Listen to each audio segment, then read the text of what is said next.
Hello everybody, welcome back. I'm the Strategy Professor, and today we're going to be looking at the 9.4 patch notes. So be sure to leave a like and subscribe if you enjoy this content. Good, in-depth, long-form content, not any of that clickbait 10-minute video, just summarizing what happened in the patch notes, but I try to give you actual real advice on how to implement this and how it might affect the meta. So if you like that, be sure to hit that like and subscribe. Check out the rest of the content on the channel as well. I also have a tier list for support, AD carry, and mid lane. I'll try to see if I can sneak in some jungle and top on this patch as well.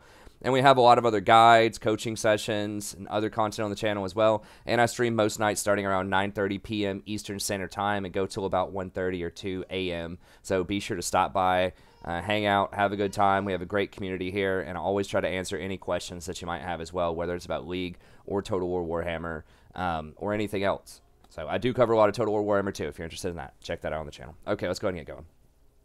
Okay. So this patch could shift the meta quite a lot, and it could not shift the meta much at all, and a lot of that's going to depend on Conqueror, which we're going to talk about in a second. And the way that it's worded, there could be a lot of abuse cases, but anyways, we'll get to that here in just a second. But I will have timestamps in the description as well. If you don't have time to watch the whole thing, you can just skim down to your favorite parts and check that out. Okay, let's start off with Karthus here. I think this is a laughable nerf. You know, here's the caveat before our 5 damage lull change, because everyone knows it's going to be a 5 damage lull change. Yes, it is double damage against single targets. Yes, he does use that a lot of times. But in team fights and things like that, late game, it's that ult. You know, the interaction between that ult and how often it's up is the big problem. So, like, Ultimate Hunter plus Presence of Mind with this and just 120% CDR item ends up being up every 90 seconds or so, which is ridiculous for an ult that's that powerful. So that's the issue with Karthus, is his ult. Yes, the Q, you know, it does do some damage, it does do some poke, whatever. It's still only a power down of 10% damage. So yes, it is a nerf, but they were testing a nerf on his ult of 50 damage off the ult, which is what it should be, or at least take down the scaling a little bit on it. They did buff up the scaling on the ult a while back. It really should not have a very big AP ratio, just because it already does so much effective damage to the team, and it's guaranteed damage. Or they could make it to where, you know, if he dies, he can't ult.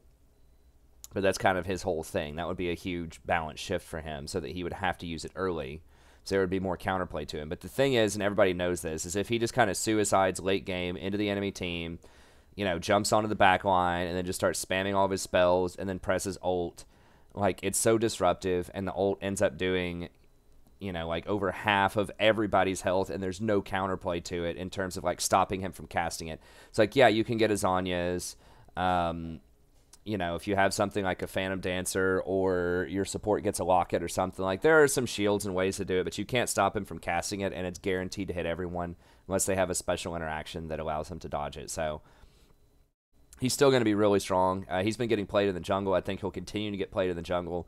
I mean, maybe this slows his clear down enough.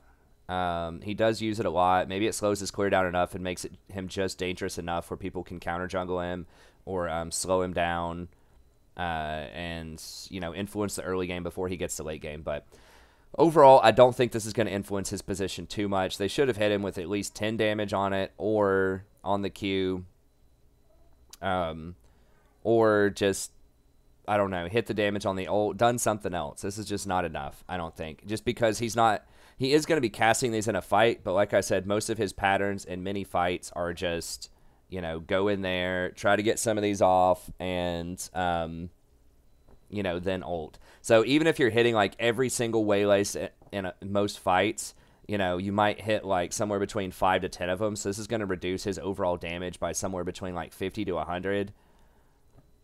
Which late game is not going to matter at all. 50 to 100 damage on probably a single target, it's not going to matter that much.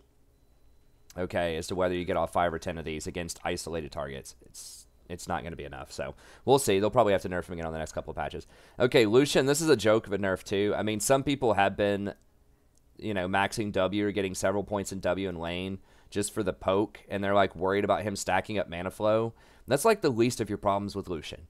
Like, the big problem with Lucian is he just has so much synergy with everything else that's really strong right now. He has great synergy with press the attack. He triggers it almost instantly. You know, you just auto attack, use an ability, get your double attack. Boom. Very abusive. Then also his Black Cleaver synergy, where all of his stuff, including his ult, triggers Black Cleaver for his whole team. The really high base damage on his Q and on his double attacks allows him to do things like Black Cleaver and get Ninja Tabby and stuff like that if he needs to.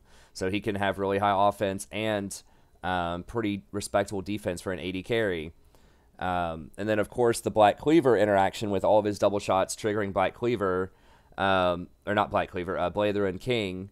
It does trigger Black Cleaver too, but Blazer and King as well. So you've got these things that his double shot ability, like stuff that's supposed to stack up over time, that he's able to get almost instantly, and all three of them have synergy with each other, right? You've got press the attack. Once that's triggered, it's going to improve the damage of Blazer and King, because that's going to do 12% more damage as well. And then the shredded armor on Black Cleaver is going to make the press the attack sort of burst damage that comes out do more damage, and that's also going to affect Black Cleaver to have Cleaver do more damage, and that's double buffs for your entire team, right? You're getting the press the attack, that's 12% damage from everyone on your team, and you're getting the Black Cleaver, the 24% armor shred, which is also a buff for your entire team.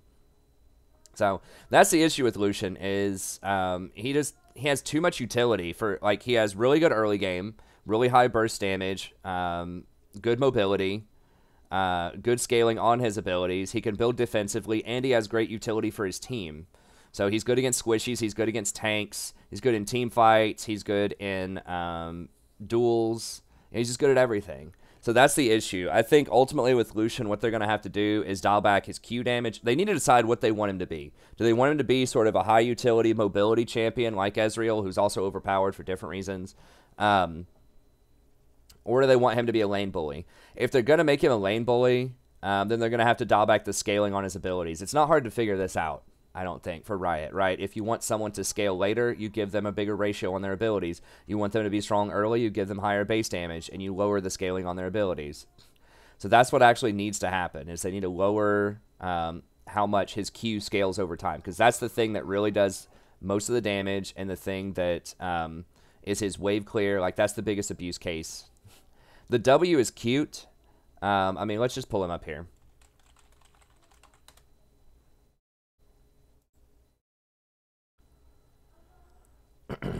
You know, people started maxing this, but the thing is, this doesn't have any scaling on it because it's got a 90 ratio on it anyways.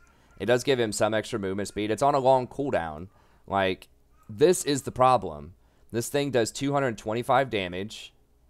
It's really hard to dodge. Like, you can dodge it, but most players won't, especially in most elos. It also does full damage to all enemies in a line. So you can clear waves really quickly with this. And it has 120% bonus AD, which is a tremendous ratio for something that has a 225 base, that's on a 5-second cooldown, that does full damage to everybody. So it's like great wave clear.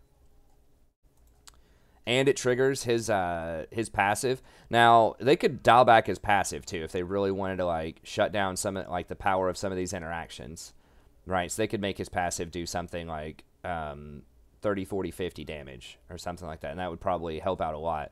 But I think they could just dial back the scaling on this, or, like, dial back the base damage on this. Like, make it go, I don't know, like 60 to 105 to, 140, like that kind of thing.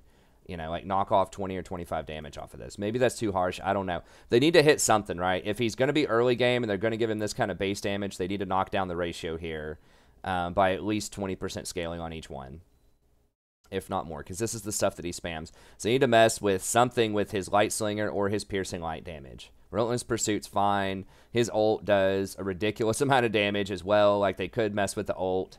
Usually you don't channel the whole thing. I think hitting the cooldown on his ult could be good, because almost no other, like, major AD carry that has a really powerful ultimate is going to be at 110 seconds. An ult that's that powerful. So a lot of them are at least 120.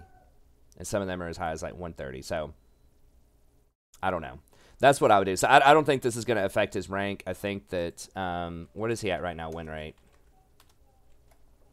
Like, there are some people that are doing that cute build. That's why they're nerfing it. But they don't have to do that. That's just like a cherry on top. It's like, oh, I can go W and have really high base damage. But that's not his core issue. The reason they hadn't nerfed him is because crit AD carries were coming back in and they were afraid it was going to squeeze him out, which I guess sort of kind of I mean, his win rate isn't that bad, isn't that crazy, I guess. He's gone down from the #1 slot. He's still picked a ton, though, and I don't know. He's banned, like, every game in Pro. Let me see. I always forget the name of this website. Goal.gg, Games of All.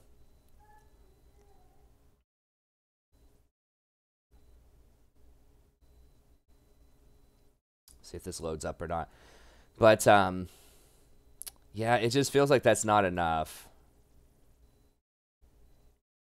I don't know. You know, it's hard to say because his win rate, you know, as we just saw, is not as bad. You know, the crit champs did go up. It just feels like there's not as much counterplay to him, but maybe there is. What's his total presence? He was banned in 31 games out of 41 played. Let me see, 9.3. So overall, number of games, 25, played on 9.3. And he was banned in 21 of those. And he was picked in the other 4. So he was literally pick banned in every single game. You know, that... I just don't think it's going to be enough, but at the same time, in solo queue, maybe it is. Sometimes stats can be a little misleading because, you know, he is kind of on the harder side to play just because you have to combo his stuff correctly, and he is short range, so you could misposition really easily in team fights and stuff. But I think he needs more. I think he needs at least a little bit off of his scaling on his Q at a minimum, just to make sure that he's like... I'm okay with him being an early game bully, but he's just too good at everything. Okay. Rek'Sai, I'll be honest with you, I haven't seen this champion in a really long time, so... Now, I know that she used to be very good in Pro, but they have changed several things about her kit that make her not as good in Pro. The #1 thing was they got rid of her macro.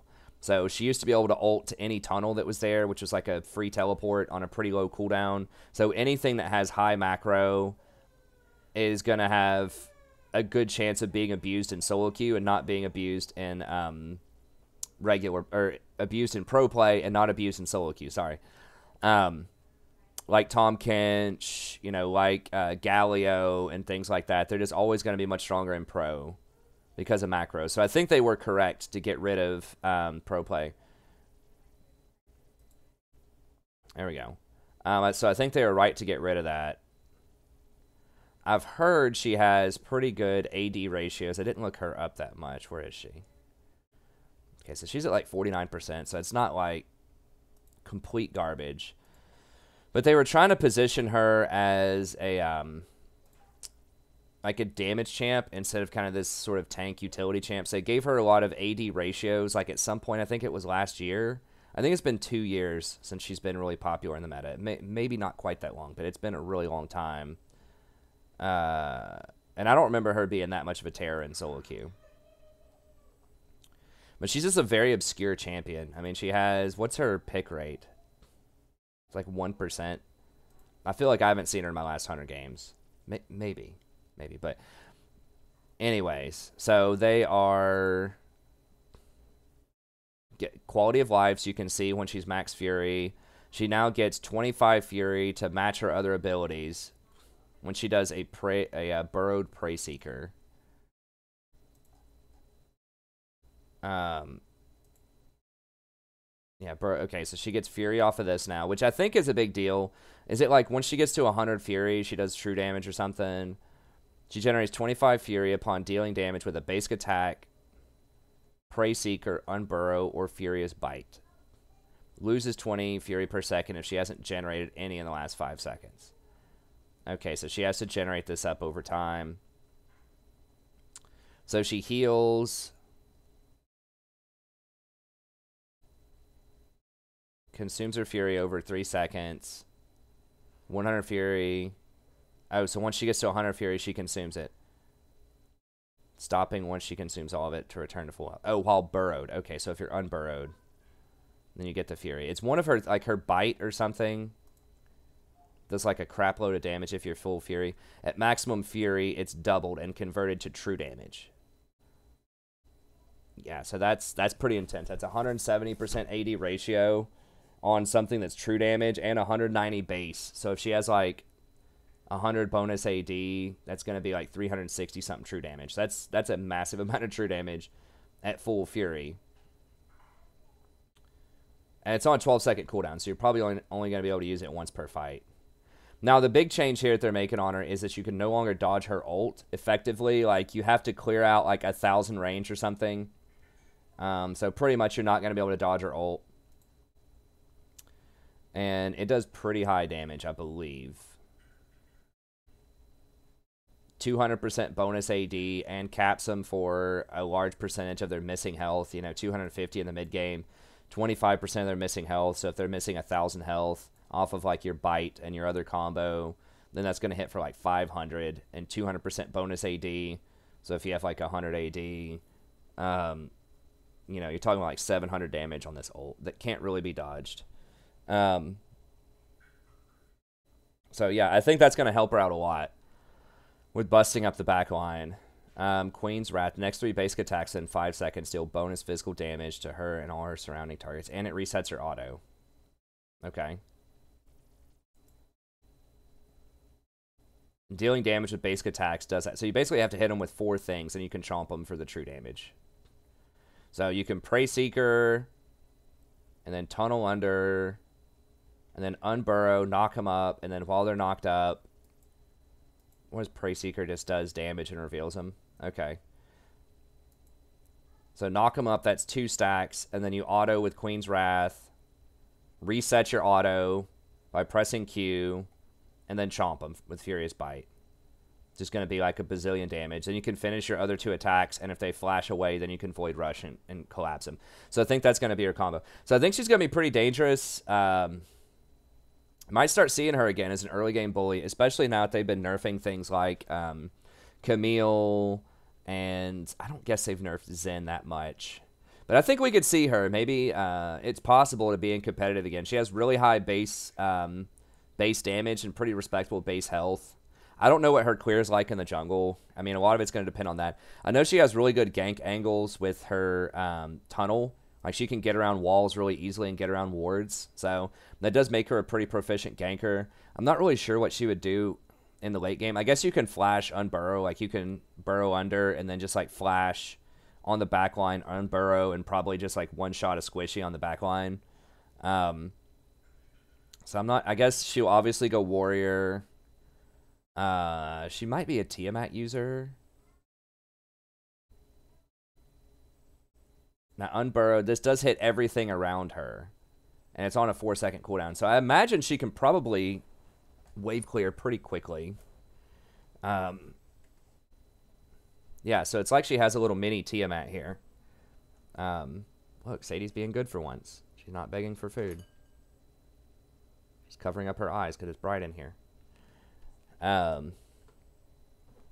But yeah, I expect we'll see her again. Anyone who wants early game pressure, you know, maybe they liked Camille a lot. Maybe they liked, you know, Lee Sin, Xin Zhao, that type of stuff. Now, she does not look like she has much defense, though, in her kit. She does heal back quite a lot off of the Fury if she wants to eat all of it. Does the Fury do anything other than, like, heal her and do a ton off of Furious Bite? I don't think so. I think it's just so your Furious Bite does a zillion damage and you heal for quite a bit.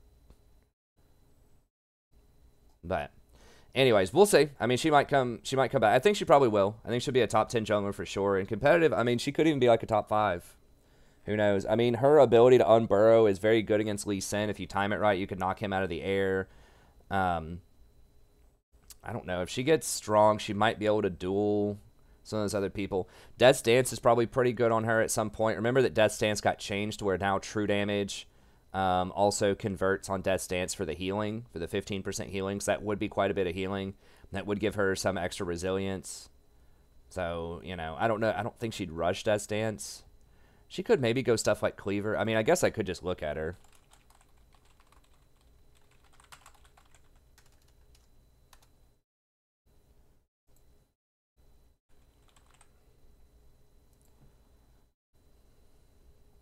Now, this is pre-change. Okay, so this does allow her to get her hits in faster, ostensibly. Now, that's not a good sign. You know, all these different pros have lost like 10 times in a row with her. So let's not go crazy. Let's not all caps Rek'Sai just yet with this change. But yeah, Cleaver. I think she kind of has to get Cleaver. She doesn't have any other defense, so you kind of need that health. So yeah, Warrior, Cleaver, Hydra. So this is probably going to help. I just think she's going to be pretty all in. She might be able to beat champions like Rek'Sai and Zen early. I'm not sure, though. It's really hard to beat those champions. Or, Kha'Zix and Zen, I mean. Anyways, we'll see. She's better.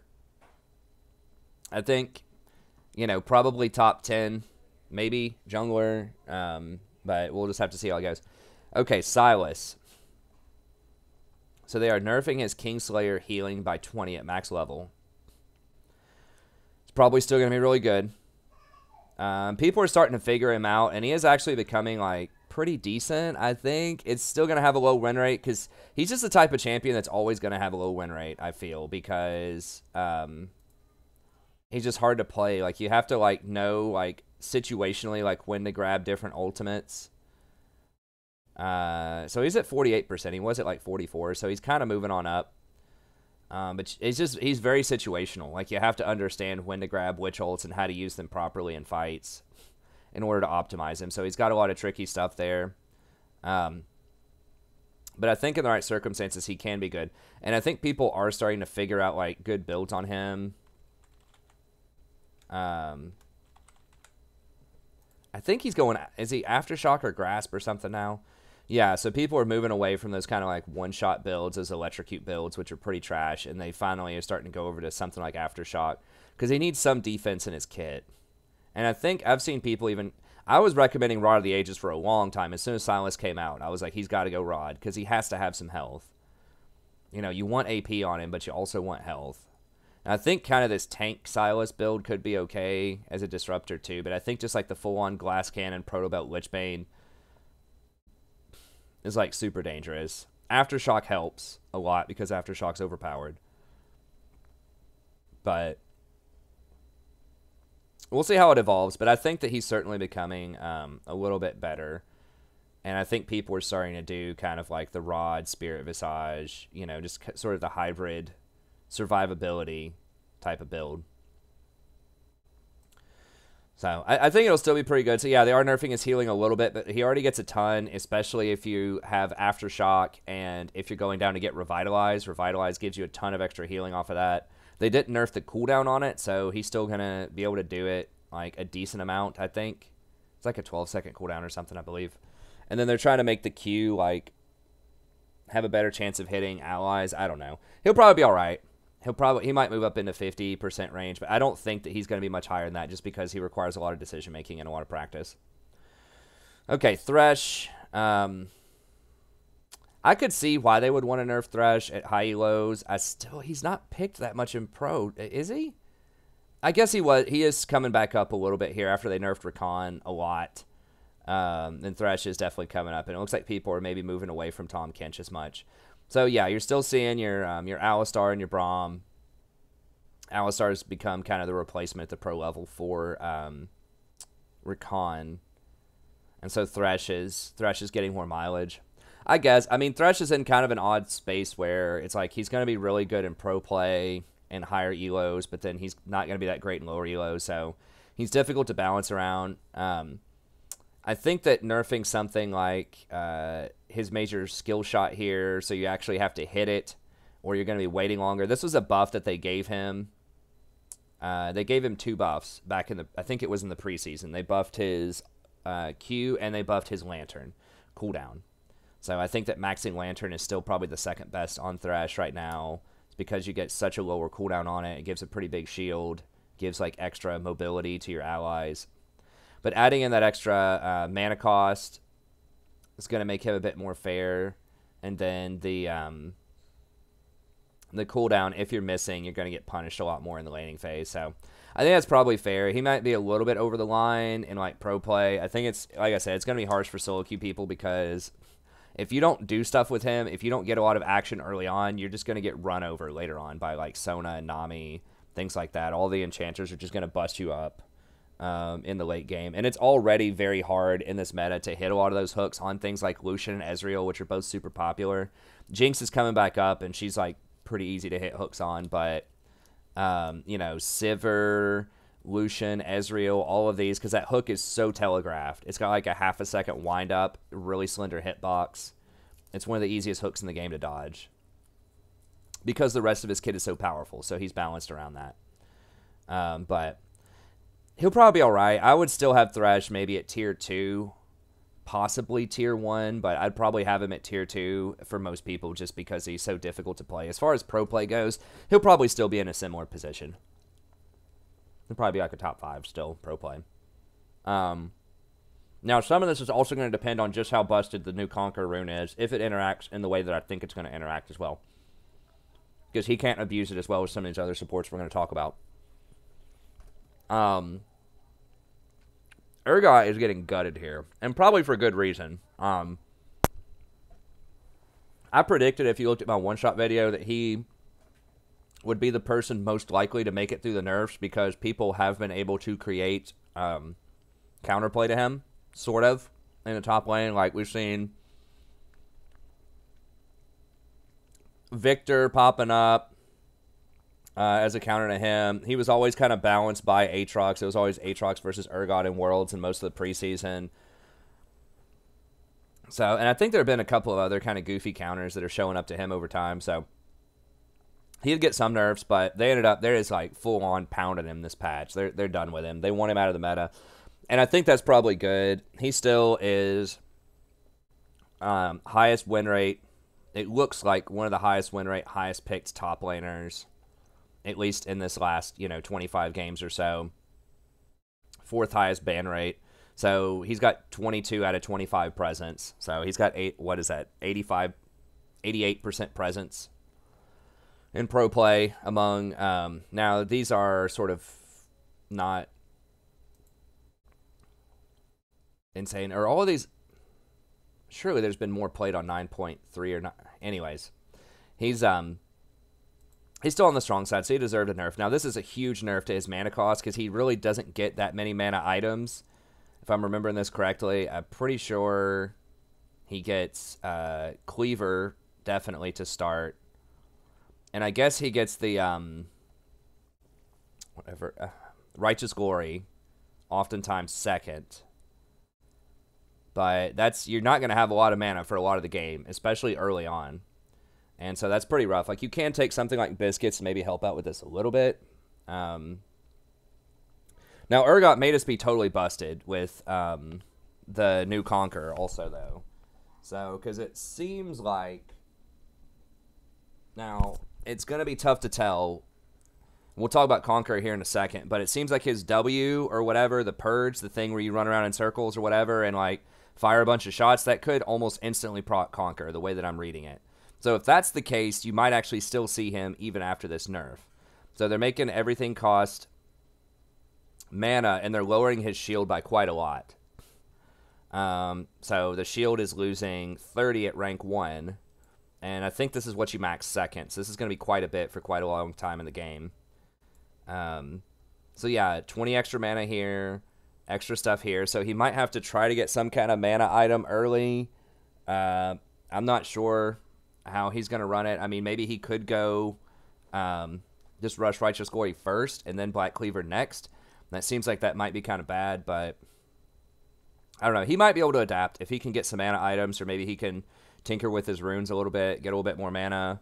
I'm not sure. Maybe he could get like Mana Flow Band secondary or something.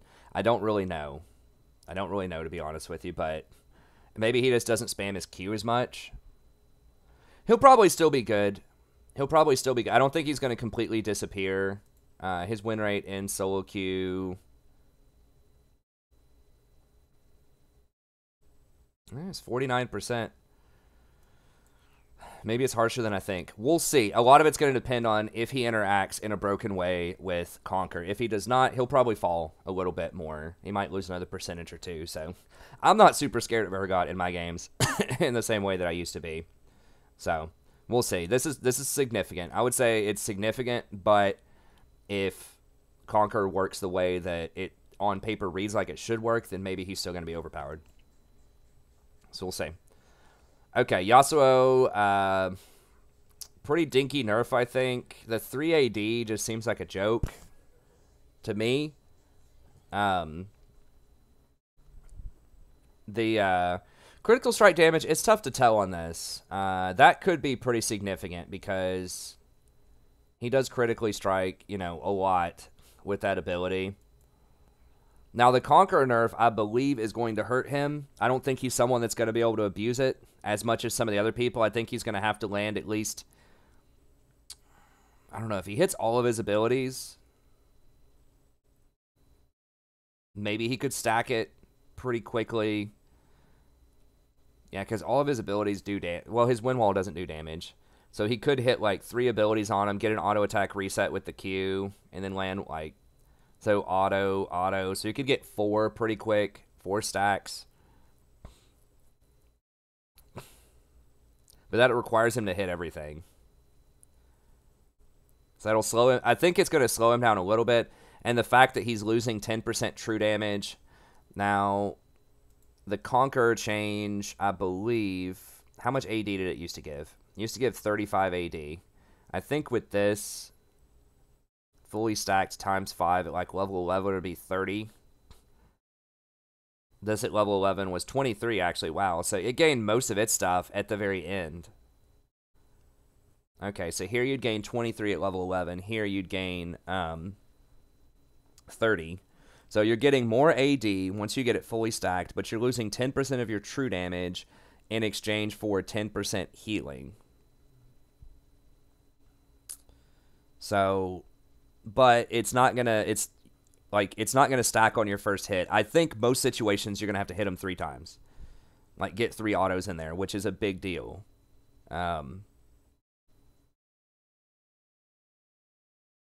Now, if you can hit multiple enemies with this and, like, instantly stack it, that's another question that I have.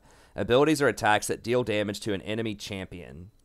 So if it hits multiple champions, do you get multiple stacks with it? We'll talk about that more with Conqueror. I mean, so much of this patch is going to hinge on Conqueror and, like, how these interactions actually work, which we'll talk about in a second.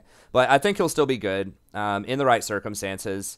You know, his win rate is pretty high, and he's a really high skill cap champ. Yeah, he's at almost 52%. And he's, like, super risky, and he's super high skill cap. There are a lot of bad Yasuos out there. So, he probably deserved to be nerfed a little bit more than this. They need to nerf his wind wall.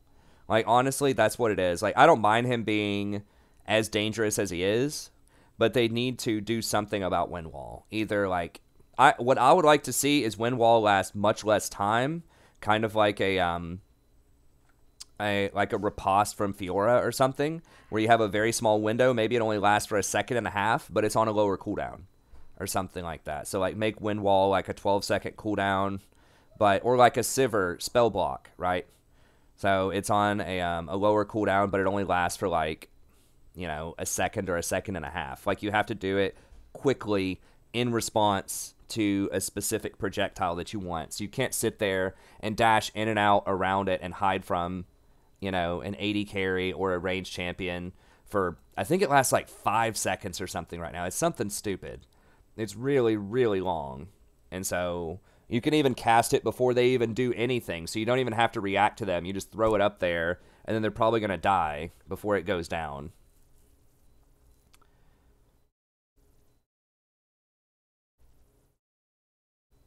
Okay, so 3.75 seconds. It feels like it's forever, though. Or if they want to make it, like, last that long, he should have to put points in it. So, like, start it off at, like, 1 second. Or maybe even, like, half a second or something. And then he gets an extra half a second for every point that he puts in it. If you want him to, like, have the ability to have this utility, right, that sort of buffs up his... But, like, because this is a joke. Like, you get extra width on it and, like, a little bit lower cooldown. No one's going to put points in this. So that means that he's just free to put all of his points in his Q and his E. So that's what I would nerf about Yasuo. I might nerf the cooldown on his ult too a little bit. 80 seconds is kind of ridiculous. It should be... I feel like most big ticket ults, almost all ults, if they're not, like, intended to be spammable, should be like 120 seconds. But like, I don't mind him doing a lot of damage, but this just gives him too much safety, especially against ranged attackers. And this is the feels bad. This is the thing that everybody hates about Yasuo, is the wind wall. It's just so ridiculously frustrating when you're going up, especially against a ranged champion. If you put him in mid lane or you put him in bot lane or something, like there are counters to him, but they're weird, and it just requires unorthodox stuff to deal with him.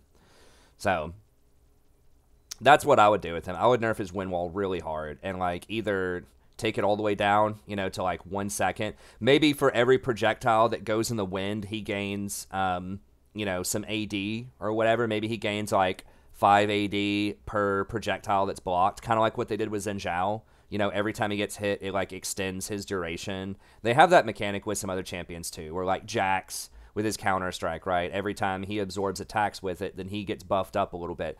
So they could make it to where every time, you know, he like Windwall blocks something, he gets some kind of bonus, or like a Fiora where she gets riposte. Maybe his next attack becomes empowered and automatically knocks people up or something like that. Like, I don't mind him getting some kind of buff or some kind of like, you know, just something for good, like crisp reaction time wind walls, where there's like something crazy coming at you, boom, wind wall, you block it, you get empowered, cool. Or like Sivir, spell shield, right? She gets mana back. So I think it should be something like that, right? Where it's very limited time, it has to have like pretty decent skill expression to work correctly, and it would allow much more counterplay from ranged champions to him. He already has ways to gap close onto them, right? And CC them and basically blow them up in like one hit. Why does he have to have a 4-second wind wall, you know? So that would help with the feels bad. I don't think you need to gut Yasuo. He does have a decent win rate, but he is hard to play. He is very risky. There are lots of feeding Yasuos out there. And I don't mind him scaling up and just being a total fighter beast where he can like 1v1 a lot of people and has this potential for lots of outplays. That's great. It's just they need to dial something back. He's just too safe with wind wall against ranged champions. So that's what I think about it. So yeah, they're taking his damage down a little bit. I don't think it's going to matter. The new Infinity Edge plus Phantom Dancer is like really, really strong on him. Remember when everybody was saying, oh, Yasuo's going to die because they changed Infinity Edge? Like, no, he's not, okay? New Phantom Dancer is amazing on him. Infinity Edge is really good too because he can rush it without like feeling stupid now. So I think he needs a bit more of a nerf than this. Okay, so anyways, he might still use Conqueror. We'll see. It depends on how fast he can buff it up. I don't know what else he would get. I guess you could get Press the Attack or something on him. But he'll probably just get new Conqueror and be a little worse with it. Hello. Did she say hello? The Zed changes a little odd. So basically what they're doing, they're removing the AD targets attack damage. So most champions are going to have like 100 attack damage. Honey, why does she have like 3 pouches?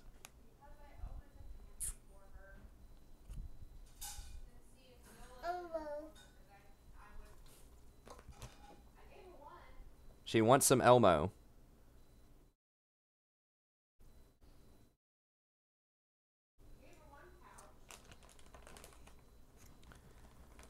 She might be trying to get in these chocolates. Can you...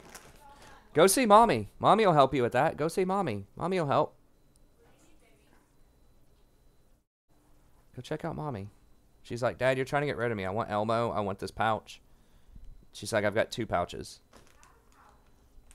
Okay. She's about to grab this bag of chocolate. You want your other pouch? There you go. She has 2.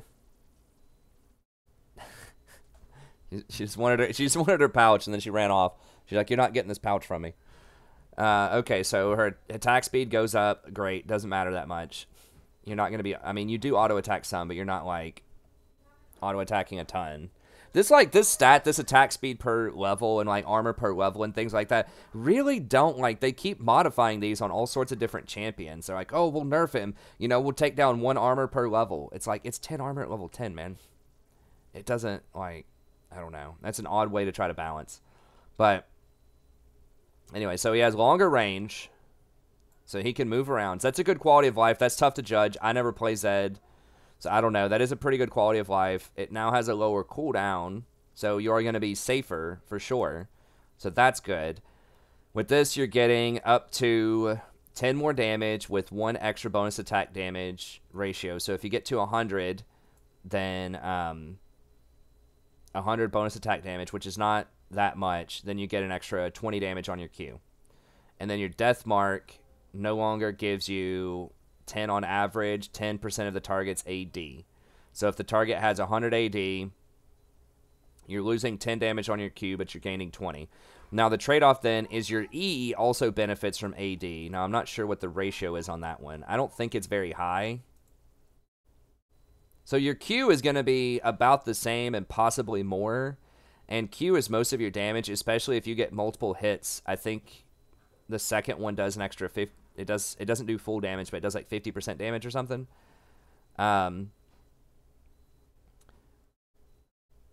Doing reduced to 60 against units beyond the first.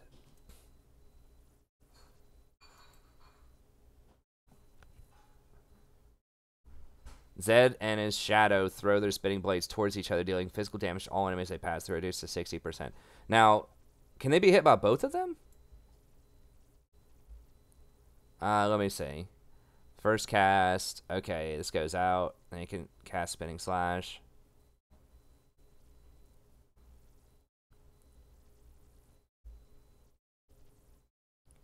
Okay, so he can actually interact within 1950 units too, not just zap over there, but he can cast the abilities within that range. That's pretty good.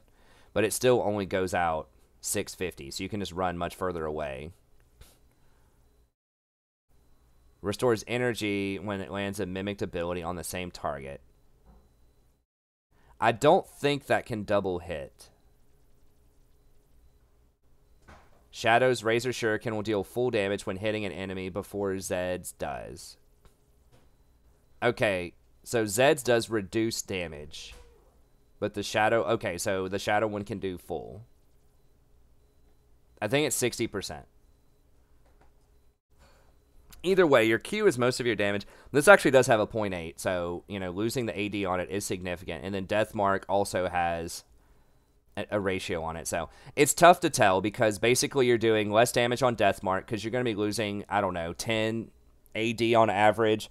So your Q looks like it's going to be doing more damage, but your W and your ult are going to do less damage. So if you're hitting people with multiple shurikens, I think you can actually hit them with like 3 if you're doing it correctly with your ultimate, so you can get that, you know, a pretty huge hit on it. So if you're like, have perfect Zed play, this might actually be potentially more damage. If you have like 200 AD or something, like kind of late game, like 3-4 items, it might actually be more damage. But I think for most people that aren't hitting all of their shurikens, that aren't getting those multiple shuriken hits, I think it'll probably be less damage on an all-in. Because the W is easier to hit, the little, or the E, whatever, the little spin thing, and your ult obviously is easier to hit. So you're losing damage on those, but you're gaining damage on your Q. I'm not a Zed main, I don't know for sure, but I think for most people this is probably a nerf, but for like really good Zed players it might be a buff. Okay, Conquer. Let's talk about this thing first. How much time do we have? Okay, we got maybe like 15 minutes. The rest of the stuff is pretty simple, I think, but we need to spend some time on this here. Okay, so they have created something that is now like ultra confusing.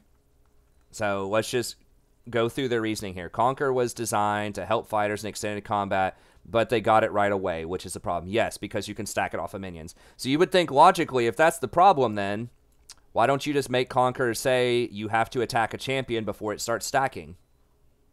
Boom, fixed. Like, just drop it down to 15% true damage or whatever, or just make it 20% extra AD or adaptive damage or whatever. Like, I don't know why they had to rework it to this weird, like, triggered state. Because the problem, they're saying, is it comes online too fast. They want it to be something that charges up over time. Or they could just bring back Fervor, where it triggers on auto attacks against champions. Fervor was a fine rune, you know, or mastery or whatever it was back in the day, right? You triggered it through auto attacks. Okay, it's, you know, intended to be for long fights. All right? But no, they decided to rework the whole thing instead. When, you know, the problem was you immediately started with Conquer after you charged it up over minions. Okay. So they're dialing back the true damage, but they're giving it healing instead. So the old one read like this. After 4 seconds in combat, your first basic attack against an enemy champion grants 6 to 35 attack damage for 3 seconds and converts 20% of that to true damage. Melee champions can refresh it, so ranged champions could never refresh it. So the big problem with Conqueror was twofold. Number one, you got it instantly at the start of a fight, basically. You could just charge it up on a minion wave and then just go start, boom. You get the extra AD. And then the huge part is the 20% true damage. It's so abusable. It basically made tanks unplayable against fighters in the top lane. You know, it's just so hard. How do you itemize for that? All you can get is flat health, and there aren't that many good, like, flat health stacking items you can get for top lane. Right, and a lot of champions also have percentage health damage that also gets converted over to true damage off of this. And a lot of champions have their own version of true damage or armor penetration or whatever, right? So you think of Yasuo, his crits, they ignore a certain percentage of armor. I don't remember how much. I think it's like they ignore 50% armor. Maybe that's Gangplank ignores it. I don't remember, but they both have mechanics that ignore armor. You've got Fiora, who already does true damage. You've got Camille, who does true damage. You have so many champions that already do either percentage damage or true damage, and so it just made tanks like very difficult to play top lane that aren't named Sion. And it's because Sion in pro play just got so much free health. He'd get like hundreds and hundreds of free health off of his Soul Furnace. That's really the thing that brought him back into the limelight. Was that buff to his HP. So, where Soul Furnace stacks more. So, Sion could be played, but a lot of other top lane tanks, it was just really hard because of the true damage. Okay. And they need to dial back true damage as well in the game. It's just like, it just has really odd interactions that people don't think about, and it's just really hard to itemize for it. Because you can't, you can't buy magic resist, you can't buy armor, you can buy health, but there aren't a lot of good health stacking items because those are really toxic when you think about, like, the Cinderhulk Warmogs era. Before both of those were nerfed. You don't want people to have to do that.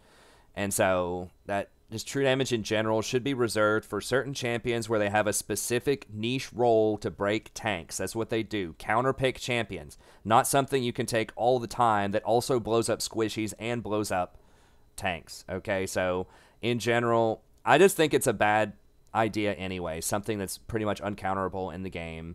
Just give champions higher stats against tanks. I don't mind the percentage max health because that is a lot weaker against squishy champions. It's like, okay, you're getting percentage max health stuff. You're buying Blade of the Ruined King rather than Infinity Edge. All right, you're doing a lot less damage to squishies. Okay, fair. Good trade-off. So, I don't like true damage in general in the game. I think there's been too much of it, especially since Conqueror came in. So, I wish they would nerf it back, except on very specific champions where that's like part of their kit. Right, and even then, they need to be a little sketchy, about it. Or not sketchy, but, like, conservative about it. Not sketchy. Conservative about it. But anyways, okay, so that's kind of my thing about what I think about this item and balancing. It should have just been you always had to stack it in combat against champions, and it should either convert over extra... It just give flat AD. Just either give flat AD or make this 20% of your damage is, like, converted to AD. Or converted like to bonus AD or bonus AP or whatever, or you deal like a certain amount of maximum percentage health or whatever. But anyways, okay, so that's my thing about Conquer. Most people agreed it was squeezing tanks out of the meta, too powerful on too many champions. Okay, so what are they doing with it? Damaging attacks and abilities now, so it's not just attacks. Damaging attacks and abilities grant 3 to 5 adaptive force. Okay, so this is another thing that's can be toxic. It's not as toxic as true damage, but adaptive force means that it's extremely versatile. So you can play it on different champions, you can get it in a whole bunch of different situations, and it can still be really powerful. Now that kind of flexibility is cool, it's fun to play with, but it's also extremely difficult to balance around, because now you're opening yourself up to all of these like really weird corner cases where like maybe mages can go crazy with this, or maybe there's some champions like Kaisa that can build AP or AD, that can go really wild with this. Or something like Ezreal. I don't think Ezreal's going to get this, first of all, but he's a champion that does, like, a good amount of AP and AD damage. And so it just makes it, like, a nightmare for balancing. So I don't know why they would open themselves up to this. It does allow other champs to potentially use the rune, so it doesn't make it as niche, which is cool, but I think adaptive damage, while not quite as toxic as true damage, is still something that is, like, kind of difficult balance-wise, right? Like, on runes... It's like, okay, but I mean, I guess this is a rune, but I don't know. Could be dangerous. Anyways, adaptive damage of 15 to 75. So if you're wondering what that is, I've got it pulled up here. Conqueror. So that ends up being, you know, like I just said a second ago, at level 11, it's 30 AD. So it's more than Conqueror. It's more AD than Conqueror is what you need to know. Now, it does need to stack 5 times, but it's really easy to stack this on some champions. So we'll talk about that in a second. But adaptive damage. So it can be AP, can be AD. At 5 stacks, 10% of your damage against champion is converted to true damage, and you heal for that amount. Okay, so once again, we have the true damage. But instead of 20, they're just going with 10. But now it heals you for that amount too. So I think it's less damage overall because it doesn't have, like, it has more AD on it, though. That's a lot more AD. That's like 50% more AD at level 11, right? You're getting 30 instead of 23. It's not quite 50%, but it's pretty damn close. It's like 40% more AD, and it can also be AP. Now, you're losing the 10% true damage, but you're also gaining 10 health, so it's similar in power level. It's just a question of can a champion trigger it or not at a reasonable speed. Okay, now it only says here damage over time effects and ongoing sources like Yorick's Maiden of the Mist can only trigger 1 stack every 5 seconds. But there are so many like weird questions about this, and this patch is not out yet. It's coming out tomorrow, so I haven't been able to test these. You know, let me know in the comments if you know some extra stuff that I don't mention here about this thing. So this is going to kind of be somewhat speculative, but the wiki does have notes here from people that tested it on the PvE. So here are a couple of extra caveats. So damage over time effects, all this stuff, we've seen this. And so that one's already on there. Okay, so items, runes, and summoner spells do not stack or refresh Conquer. Okay, so this is a question that I had, gets answered. So you can't stack it quickly with things like Scorch, Taste of Blood, not Taste of Blood, but like Cheap Shot, stuff like that. So damage from runes does not stack it, does not refresh it. Items, so things like on-hit effects from Witchbane, on-hit effects from Trinity Force, Blade of the Ruined King, all of these things don't stack it. And you can't ignite somebody, you know, to get extra stacks of it either. Okay, so items, runes, summoner spells do not stack it. Okay, damage over time does not stack or refresh Conquer except for Children of the Grave. Now this up here says that damage over time does stack it once every 5 seconds, so maybe it can't refresh it. So I'm not sure, like, these two pieces of information seem to conflict with each other. I think I'll go with what they wrote in their actual patch notes, which is it only works once every 5 seconds. Now, ongoing sources of damage is sort of a weird thing. What if someone has something that's like an on-hit effect that they trigger that they can attack multiple times and get it? So like Xayah, for example, when she activates her W, each one of her attacks applies an extra hit. And so does that count only once? So that's my big question with this.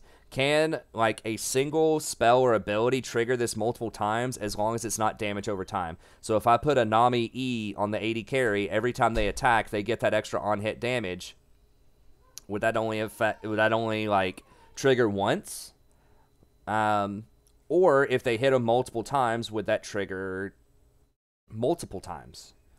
Right? So for example, you know, something that could be extremely broken here, and there's a bunch of things that could be broken with this, is if you ran this on Lucian, you put a Nami E on them, right? You put a Nami E on Lucian. He auto-attacks once, okay? That's one attack, one trigger off of...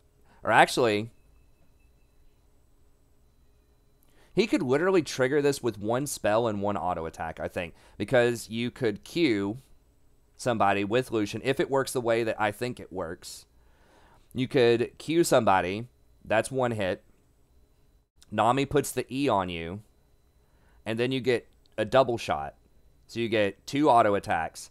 Each one of those auto attacks can trigger on hit. So each one counts as an attack.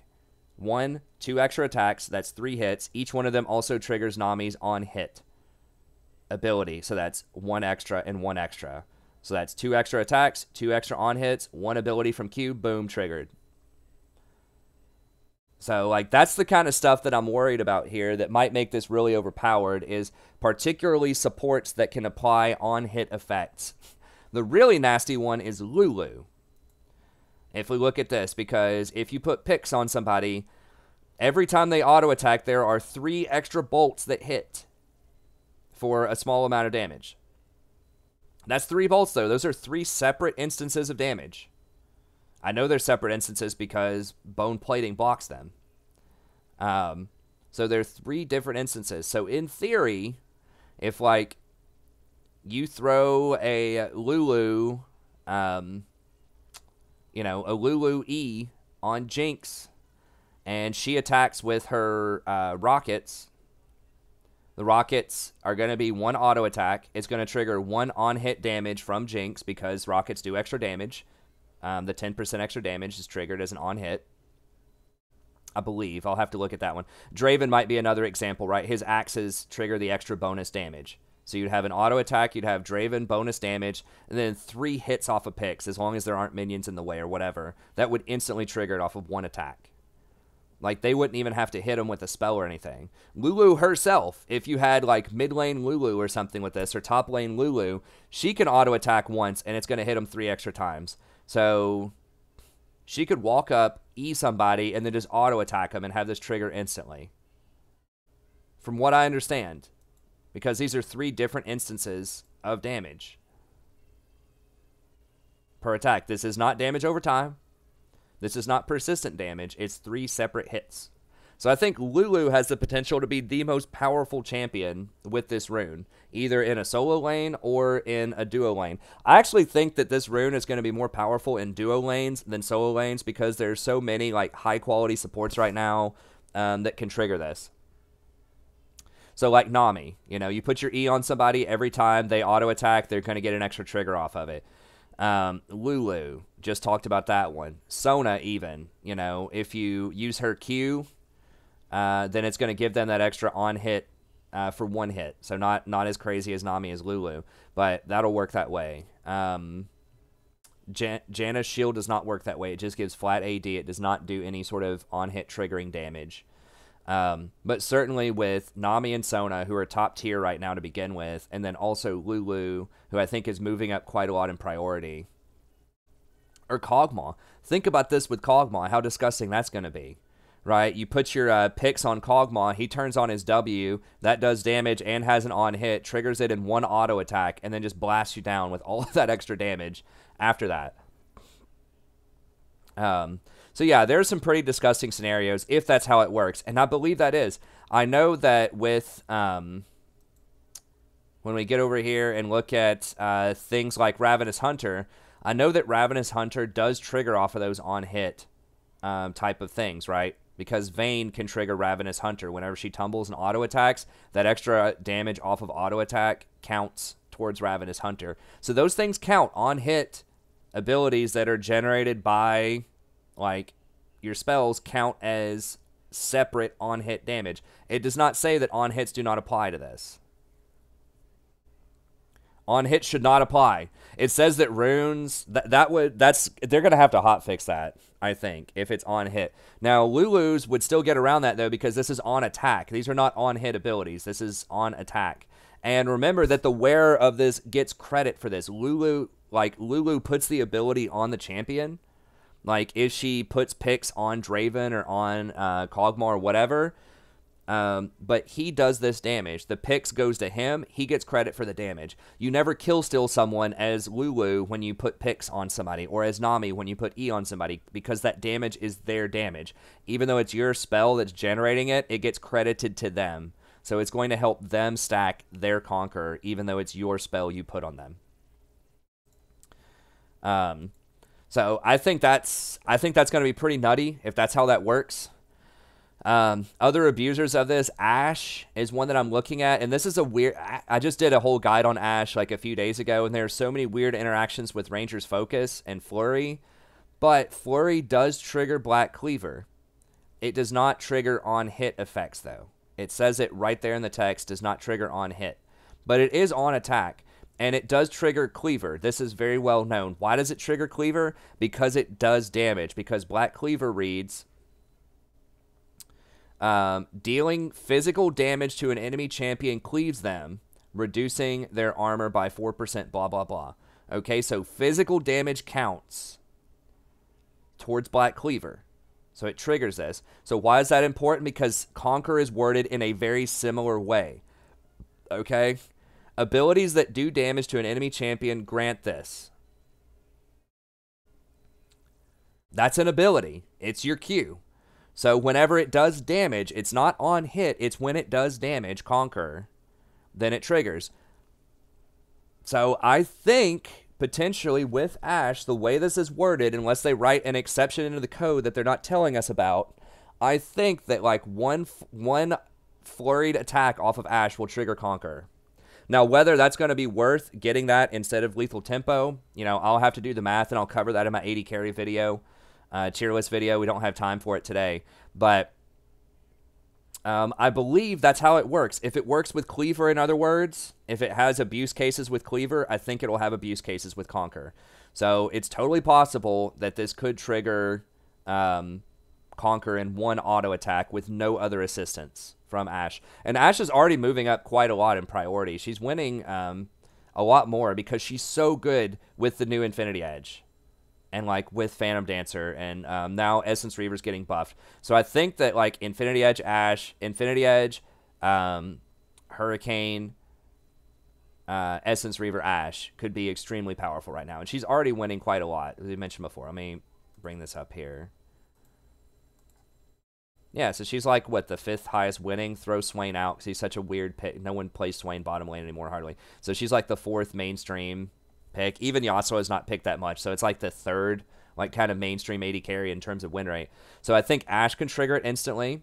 Urgot might be able to trigger it virtually instantly with his W, because once again, that's why people go Black Cleaver on Urgot, is because each one of those little hits counts as physical damage. It does not count as on hit, but it does count as physical. And Graves could benefit off of this because his buckshot, each one of those bullets applies physical damage. So he, in effect, off of one auto attack, usually gets pretty much full Black Cleaver stacks. That means he could get full Conqueror stacks as well off of that, which is a scary prospect.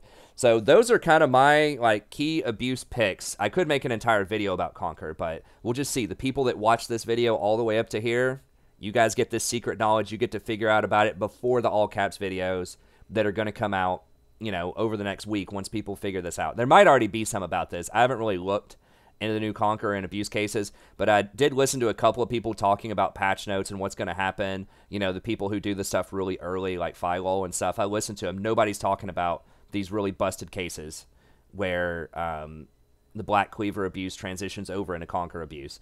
But yeah, I think the biggest abusers, I think Lulu, if that interacts the way that it reads like it does, she could potentially be a solo laner off of this in some comps, like in pro comps. And I think that she'll be a pretty good, she's already like, I think, a pretty decent bot laner. Anyway, she doesn't have a huge win percentage right now, but I think in certain cases, particularly against other assassins and things, she could be really good.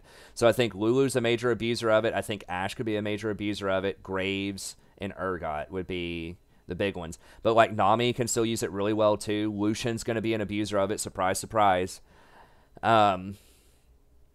Is it going to be better than press the attack on Lucian?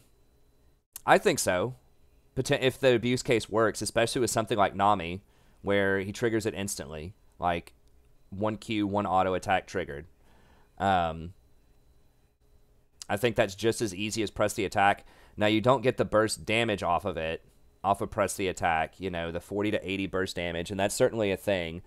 But getting 10% true damage and healing and, you know, stacking up, even at level like 1, right? Being able to get, 9 extra AD at level 1 off of that is probably going to be worth. And then once you get up to level 5, getting something like 17.5 AD. Just for comparison, if you get to like 20 AD, which is around like level 7 off of this, 20 AD is going to be something like somewhere near 650, like 630 extra gold worth of value.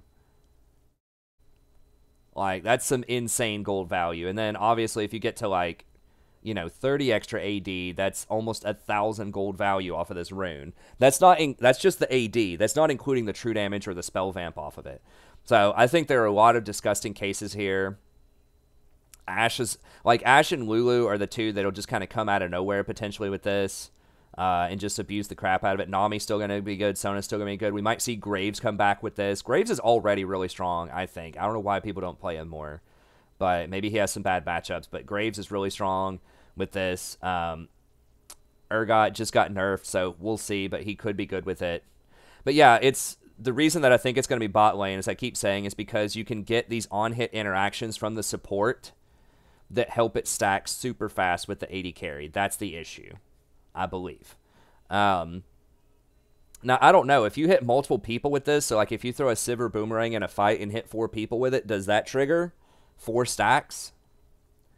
I don't know. I mean, Cassiopeia, in theory, like, people were thinking like dot champions like Cassiopeia or Ryze or like these spam champions, but they aren't thinking about the on-hit and how that works, I think. So, like, yeah, maybe Cassiopeia could be good with this.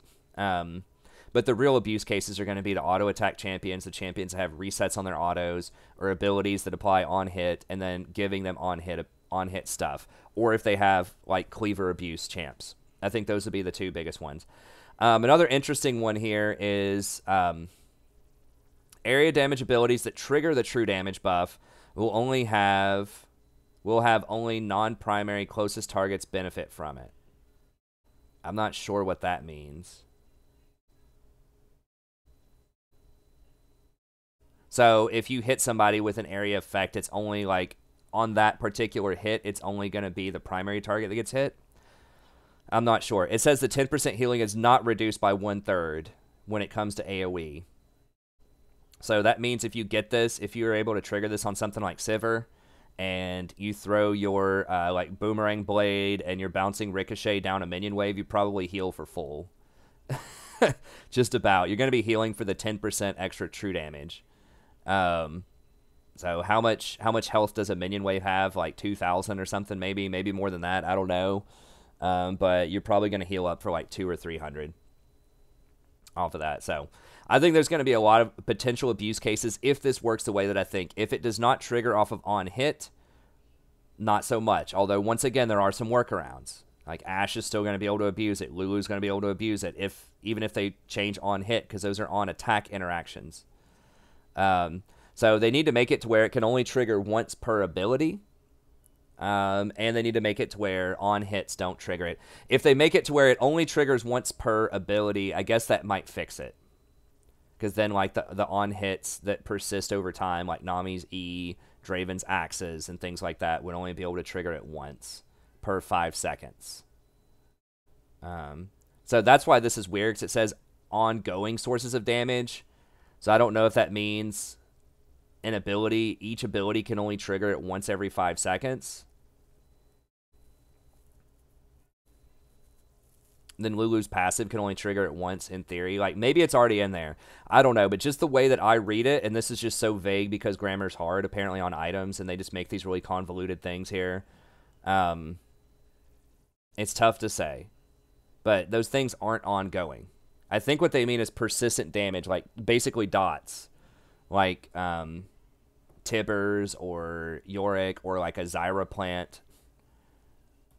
Maybe something like that. I don't know. It's very confusing. It's very weird. But I think there could be these corner abuse cases there. We'll just have to test it out once it comes out. Let me know in the comments, if you think of any other particular abuses like that. But, those are my picks for, like, rising a lot in power. Cleaver abusers and on-hit abusers will be the ones that will take it. Or, like, your AD carry can take it if you have those champions. Now, a lot of AD carries aren't going to know that, so, like, Lucian's probably still going to go press the attack until a bunch of pros do it, and there's a lot of all-caps videos. Then they'll be calling for you to play things like Lulu or Nami or whatever. Hopefully this doesn't get Nami banned all the time, but we'll see. Okay, Essence Reaver, 5 extra AD. This is something that I called for before.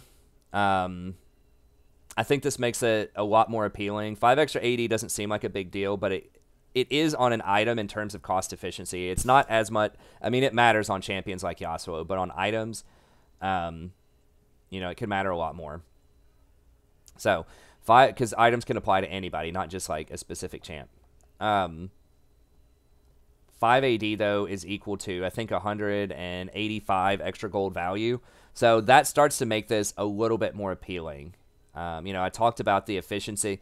Basically, this was the same efficiency as Infinity Edge, and there's just no reason to ever rush this because Infinity Edge, like the passive on Infinity Edge, is so much more valuable than the paltry amount of mana that you get. So that's going to, if this goes up like 185, it might go up like an extra 2% efficiency.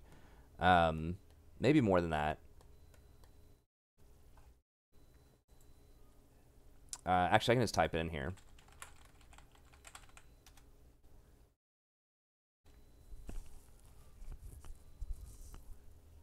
Okay, it actually went up a bit more. So now it's 119% efficient, whereas Infinity Edge is 112. So that's actually a really, that's a compelling item, you know, at this point. But I still think that on most champs, you're still going to want Infinity Edge just because that extra damage modifier is still really good. You still don't want to rush. You still want to rush Infinity Edge on Ashe over Essence Reaver. That's one where people might have a question, but just watch my Ashe video. It's because Infinity Edge basically gives you an extra 50% damage on your auto attacks because of how that modifier is coded into her passive. But this is certainly a lot more compelling as a third item on champions that scale, that have abilities that scale really well with crit, that don't need the attack speed as much. So like Xayah, this could potentially be really good as a third item. So there are some champions, I think Ashe is one, Xayah's one, Sivir might be one. I'd have to look and see. But the thing is, like, attack speed doesn't affect ability damage. But AD does. And so having another, you know, item that has heavy AD and heavy crit like Infinity Edge can, in some cases, potentially be a lot better than going a double Zeal item. So, because Zeal items are going to give you attack speed, and they're not going to have any AD on them. And so, that's not... So, it has crit, which is good, but it's not going to have that other stuff. So, I think that... I think those are champions that will like this change. Xayah also can potentially be a really good abuser of the new Conqueror as well, because her W is going to give you double hits. So every time you auto attack, it's going to count twice. I pulled up Xayah here. I believe, once again, we'll have to see the interactions on this, but Deadly Plumage cause her basic attacks to strike an additional time for 20%. So it says in the thing here, it does not trigger on hits. So it does not trigger Blade of the Ruined King twice. Will inflict additional damage on Sheen procs.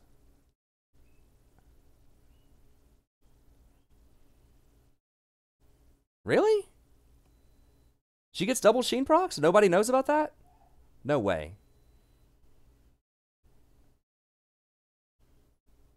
How does that work? Lesser bolts do not inflict additional damage for sources of on-hit damage, but will inflict additional damage on Sheen. After using an ability, your next basic attack within 10 seconds. So you can get a double Sheen proc? You can get double Trinity proc off of this?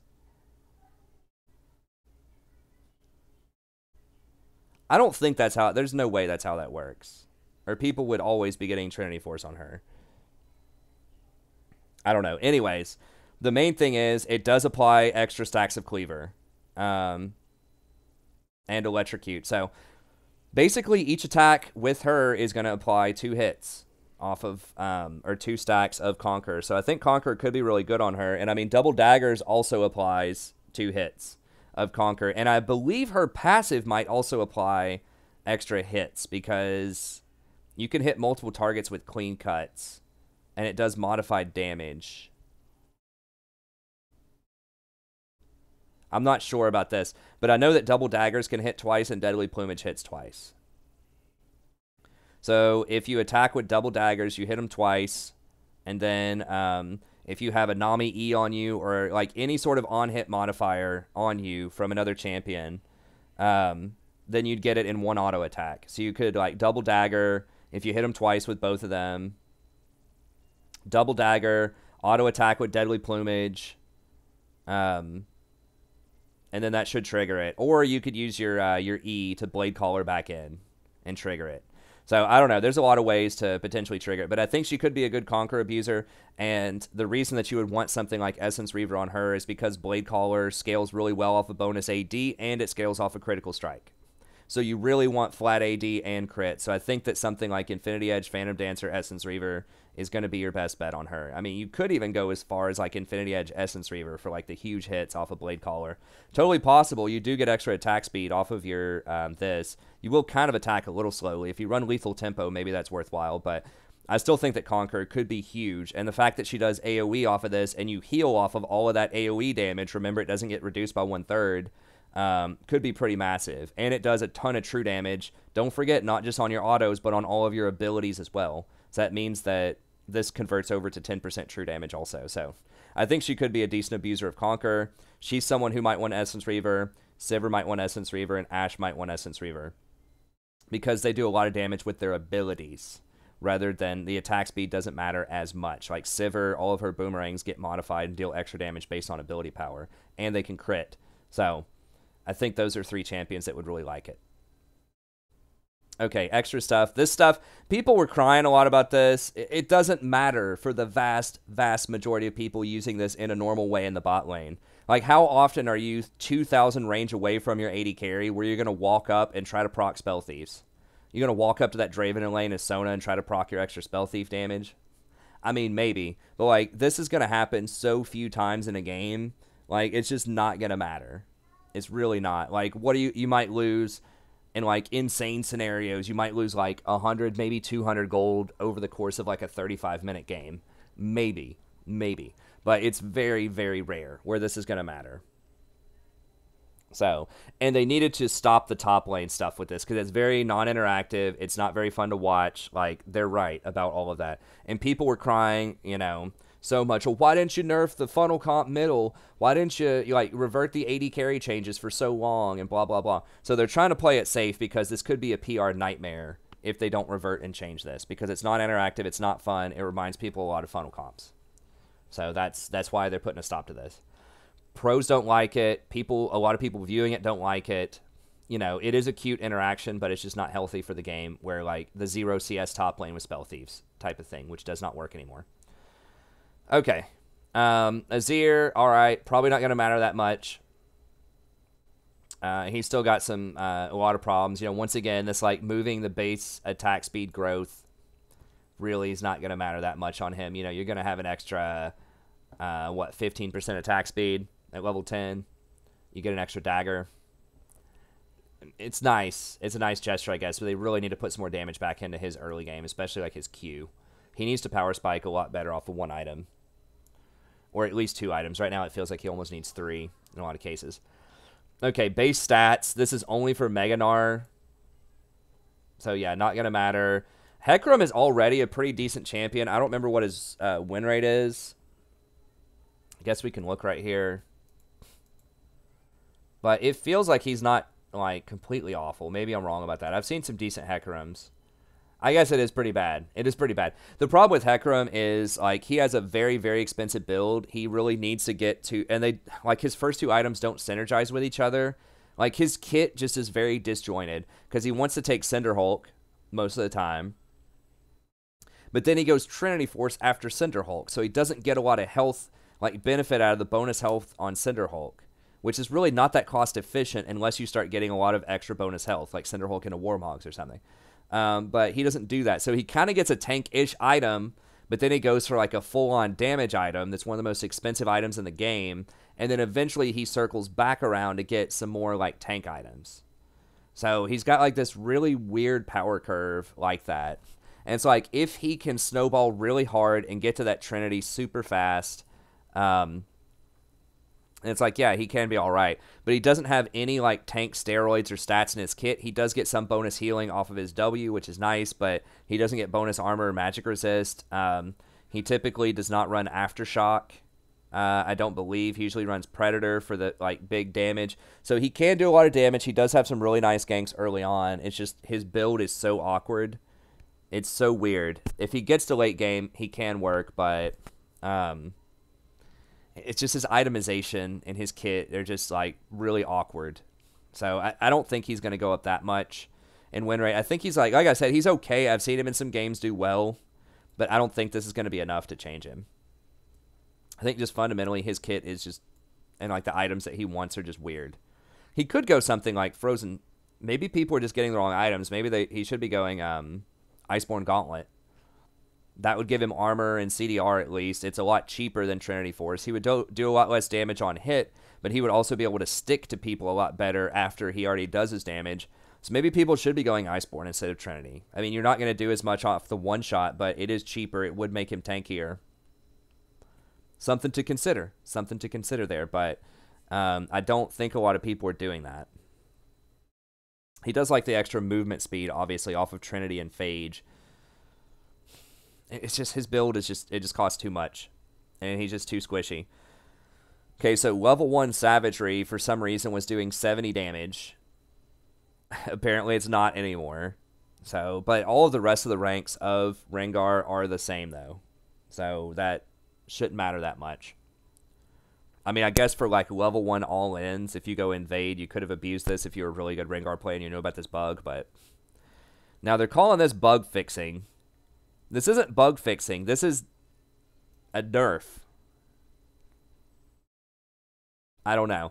But Sivir deserves to be nerfed. She's really good in pro play right now, especially with like the new critical strike items, and they are buffing up Essence Reaver on this patch, and she could potentially be a good abuser of Conqueror just because she could stack it off of her ricochets. Maybe. I don't think she's going to be a super great abuser of it, but she probably needs a little tap down on the ricochet, so extra 0.5, probably okay. Varus. Now, this could be pretty good for Varus. His Blighted Quiver.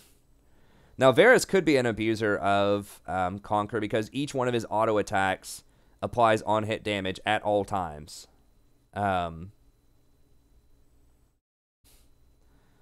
So, you know, we'll see. But, yeah, going from 2.5% all the way up to 5%, that's double damage on the Blight stack damage. So that's only when you trigger Blight, which isn't, like, super often.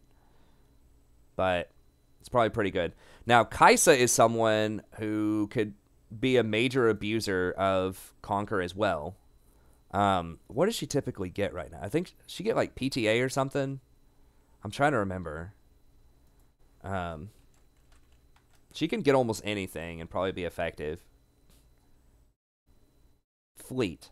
Okay, so she's doing Fleet right now. Some people are going Blade on her. I feel like that's really bad. It does have synergy with this, but you don't get to evolve your Q.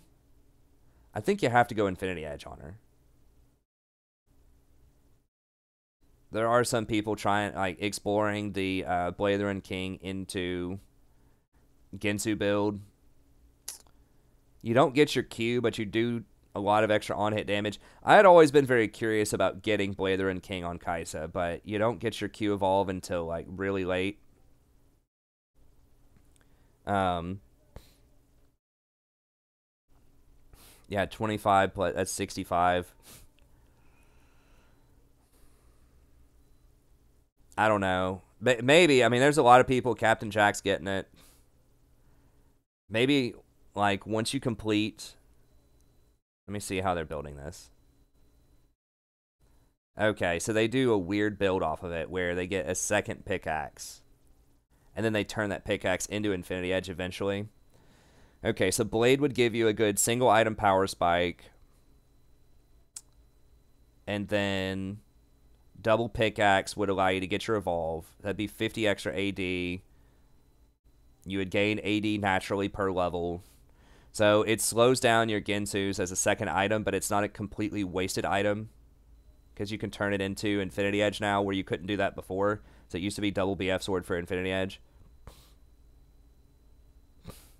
So basically gives you a stronger first item power spike, but delays your second item by an additional, you know, whatever it is, 875 cost.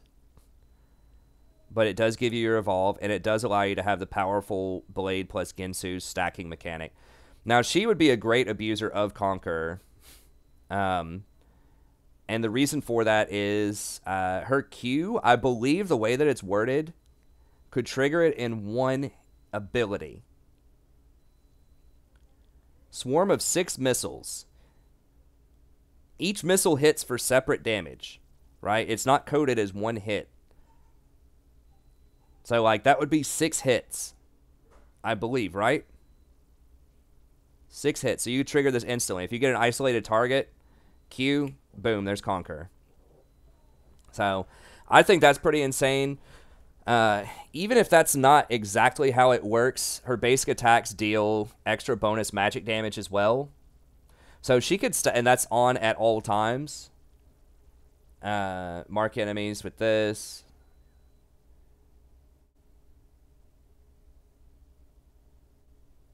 Basic attacks, Void Seeker, and that applies marks. And that can trigger it, yeah. So it does this extra damage on hit every time.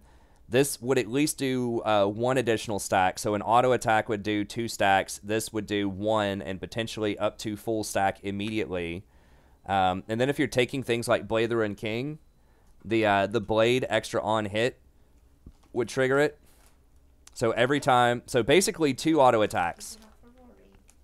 Good job, Rory. Eat it with the foil. No, we don't eat foil. We don't eat foil, Rory. We eat pouches.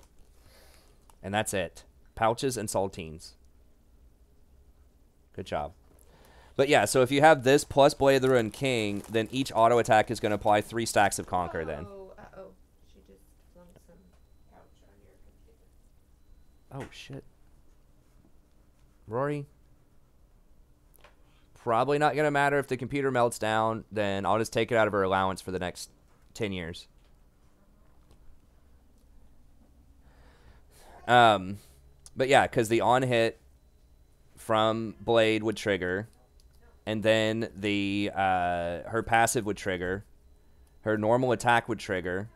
And if she has something like a Nami on her team with her, or a Sona, then that would trigger 1 extra time. So that would give her 4. And then she could use the active on Blade to trigger it again with a separate ability. So that would be 5 triggers on 1 attack as well. So there are so many ways she can trigger it on 1 attack, the way that it's currently worded, I believe. So she could get it with a Q, she could get it with an auto, with a Nami or a Sona, or just anything that empowers like that. And she's a huge abuser of that. You know, doing extra true damage off of your second skin, healing all of that crazy amount off of that. This was like overheal. If you go Conquer plus overheal or whatever, could just be nutty. So she's already very abusive. That is an interesting build now that I think about it when they go for the double pickaxe there. Because I've always wanted to like do this on Kai'Sa. Build her like a Vayne, but I was always just like, well, I can't get the double trigger. Yeah, I guess you could complete Ginsu's first and then go for your Infinity Edge after that. Just forget Hurricane, I guess. I don't know. It's kind of weird. There's some way Kai'Sa's going to be broken with it, I'm sure. Okay, Tryndamere. Just recommended items probably doesn't matter. Okay, high level, like troll stuff people could do with minion waves. Okay, so they change that around. Earth stuff. And then ranked, starting to fix some rank abuses. Some people like really high elo, like challengers, are complaining, oh, there are too many noobs getting up here, like basically duo queuing or abusing positional ranks and stuff. It's like, okay, dude, maybe, but like, come on, man. You're already in the top 1% of people. Just beat them. They won't stay up there for very long. I don't know. I kind of like positional rank because I can go play something like, you know, a different role. I can play Nunu, or I can play mid lane or whatever if I feel like it. Or if someone like donates for a mid lane or, you know, some other role, I can play it. It can be competitive. It can be ranked, you know, ranked platinum. But it's not going to affect my main role that much. So I think that's really cool that I don't have to, like, go, you know, spend 40 hours for a Smurf, and I can do stuff like that and have some fun. Or if people are auto-filled in my games, you know, then at least they're from a higher elo. So, yes, there are abuse cases, and I said there would be at the start of the season. But I don't think it's the end of the world. I don't think it's ruining League for everybody. I think near the very top of the ladder, in some abuse cases, maybe. But there's always abuse cases like that. There's always win trading. There's always, like, duo queue, boosting, smurfing. All of this stuff is just, it's almost impossible to get rid of in a free-to-play game. So, yes, are there abuses? Sure. Have there always been abuses similar to this? Yes. Even with the old system. So, anyways, I don't think the new system's that bad. I like it. I don't think it, frankly, matters that much for most players. But anyways, okay, and that's going to be it. Okay, so thank you very much for watching. Hope you enjoyed it. Conqueror is definitely going to be one of the more interesting things to watch for on this patch. I think there will be some super abuse cases that I mentioned before, potentially, if it's worded the way that I think.